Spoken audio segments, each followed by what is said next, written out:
अचरा से माई तोहर मंदिर पखरावा। जी हाँ, अचरा से माई तोहर मंदिर पखारावा हो।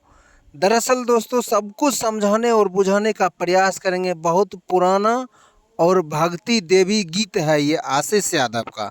सब कुछ बुझाने का हम प्रयास करेंगे।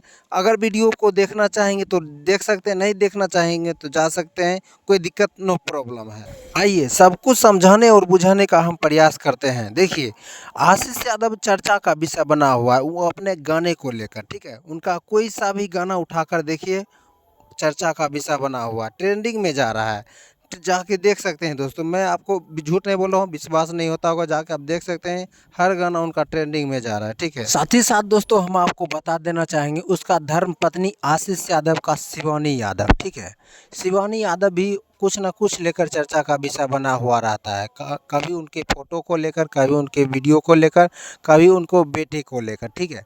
ये जो वीडियो हम आपको दिखा रहे हैं डिस्प्ले पर, ये वीडियो बहुत ज़्यादा सोशल मीडिया पे वायरल हो रहा है। हाल फिलहाल में वीडियो इंस्टाग्राम पर इस वीडियो के द्वारा डाला गया था, बहुत ज़्यादा वायरल हो रहा है। दोस्तों आप क्या सोचते हैं, क्या समझते हैं आशीष यादव, उनके बेटे, बच्चे और पत्नी के बारे में? कमेंट करके जाइए। धन्यवाद।